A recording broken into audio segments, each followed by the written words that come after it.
तो कार में बैठ चुके हैं भाई। सबसे पहले देखिए हमारे हाथ में चाबी है। दोबारा से बता दो भाई, ये वीडियो सिर्फ वही भाई देखे जो बिल्कुल बिगनर है कार चलाने के लिए। BS6 कार में बिना क्लच के तो कार एक स्टार्ट होती नहीं है। दूसरी मेन चीज ये है कि 5 गियर हो 6 गियर हो, 2 तरह के गियर बॉक्स आते हैं। एक ऑटोमेटिक हो गया भाई, ऑटोमेटिक की तो बात ही अलग है। ये गियर बॉक्स देख सकते हैं मारुति की स्विफ्ट है, ये 5 स्पीड का गियर बॉक्स है जिसमें 5 गियर आगे लगते हैं और 1 रिवर्स में लगता है। तो सबसे पहले देखिए हम आपको गियर लगाने का याद करवाता हूँ। एक छोटी सी ट्रिक है बिल्कुल, आप गियर नोब पे देखिएगा। 1 2 3 4 5 रिवर्स, सबको छोड़ दो भाई। ये सोचो कि जब पहला और दूसरा गियर है भाई बिल्कुल लेफ्ट साइड में रहते हैं। पहला दूसरा गियर जब भी लगाना है बिल्कुल लेफ्ट में कर दो। गियर नोब जितना भी हो सके क्लच दबाकर ऊपर कर दिया, पहला चला गया। अगर आप भूल जाओगे लेफ्ट के बारे में, सीधा कर दोगे तो तीसरा चला जाएगा। लेकिन आप ये याद रखो बस पहला और दूसरा गियर लेफ्ट में रहता है भाई। कार के गियर लगाने बहुत ज्यादा आसान होते हैं। पहला और दूसरा पूरा लेफ्ट में कर दिया, तीसरे और चौथे की बारी आई भाई। इससे भी आसान कोई गियर नहीं है। अगर आपको तीसरा गियर करना है तो जैसे गियर नोब है इसको आगे पुश कर दो। चौथा गियर करना है तो इसको पीछे की तरफ पुश कर दो गियर नोब को। कोई भी भाई बड़ी बात नहीं है। 5वां गियर जब तक आप लगाना सीखोगे, 5वां गियर स्पीड में ही लगता है। जब तक आपको इतनी प्रैक्टिस हो जाएगी, 4 गियर याद हो जाएंगे, फिर आप 5वां लगा दो। अब गाड़ी स्टार्ट करते हैं। क्लच दबाकर सबसे पहले स्टार्ट करी है। अब मैंने सबसे पहले तो भाई इसका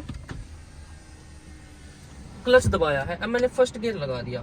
फर्स्ट गियर लगाने के बाद क्लच देखिएगा बिल्कुल किस तरीके से छोड़ना है। मुझे बिल्कुल भी कंपन नहीं होनी चाहिए एक तो पैर में।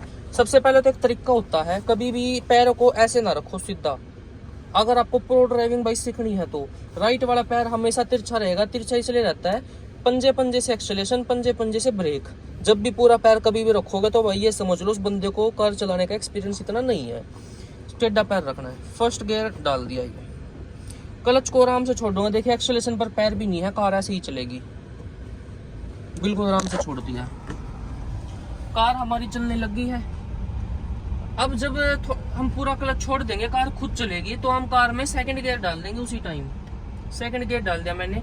रेस मैंने अब भी नहीं दिया, सामने से थोड़ा ट्रैफिक आ रहा है तो इसलिए भाई थोड़ी ब्रेकिंग ले लिया। मैं ना ब्रेक पे पैर रख रहा हूँ, ना क्लच पर, ना एक्सेलेरेशन पर। देखिए बिल्कुल पैर फ्री और कार हमारी खुद मूव कर रही है।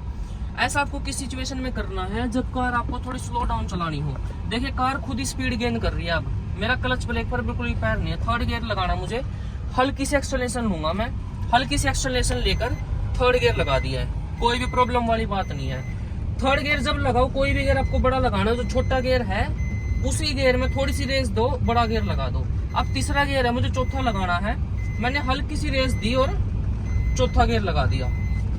गियर लगाने के लिए एक बात को और याद रखो, जब आप क्लच पे से पूरा पैर उठा लो उसके बाद एक्सेलेरेशन पर पैर रखो, वरना कार झटका लेगी और बंद हो सकती है। ये चीज रहती है। हल्की सी कार को खींचते हैं।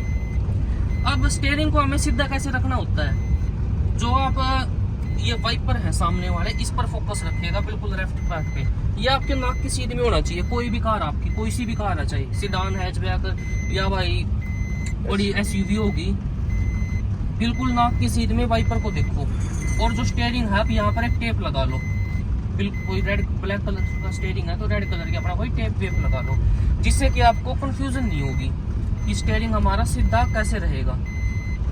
अब मैं इसी चीज में देख रहा हूँ, स्टीयरिंग को सीधा चला रहा हूँ। ये ऐसा रोड है, ये भाई सेक्टर है कॉलोनी मान लो, इसमें कोई भी बच्चा कहीं से भी निकल के आ सकता है, कुछ भी हो सकता है। कहीं से कोई गाड़ी पैक हो रही हो, कोई लेडीज वगैरह सीख रही हो, ऐसे जगह पर अक्सर सीखने के लिए आते हैं। तो ऐसी जगह पर एक तो आप स्पीड कभी भी मत करो।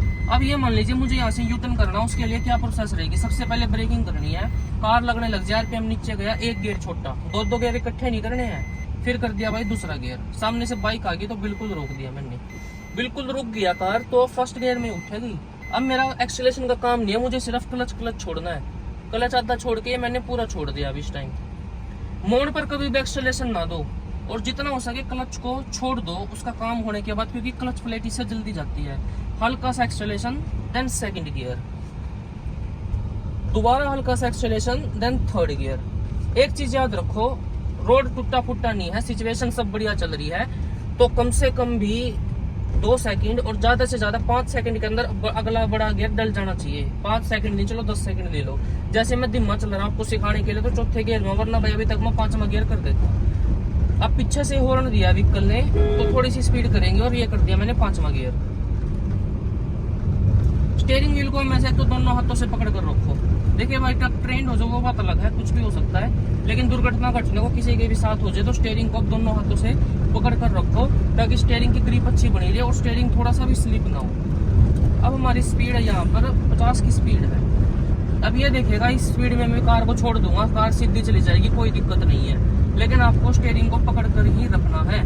आगे मोड़ आ गया, मोड़ पर सबसे पहली प्रोसेस ब्रेक लो, गियर एक एक करके छोटा कर दो। चौथे में आ गया, ये तीसरे में आ गई, क्लच छोटा, कार आ गया दूसरे में, पूरा क्लच छोड़ गया, एक्सेलेरेशन। देखिए बाइकें होती हैं वो जल्दी बंद हो जाती हैं, लेकिन कार का इंजन बड़ा होता है तो इसलिए कार जल्दी बंद नहीं होती। अब भी कार दूसरे गियर में चल रही है, रेस की जरूरत नहीं है तो मैंने रेस छोड़ दी है, क्लच भी छोड़ रखा है, कार अपने आप चलती आ रही है। तो वीडियो में छोटी सी जानकारी थी, अच्छी लगे लाइक कर दो, चैनल को भाई सब्सक्राइब कर दो। धन्यवाद।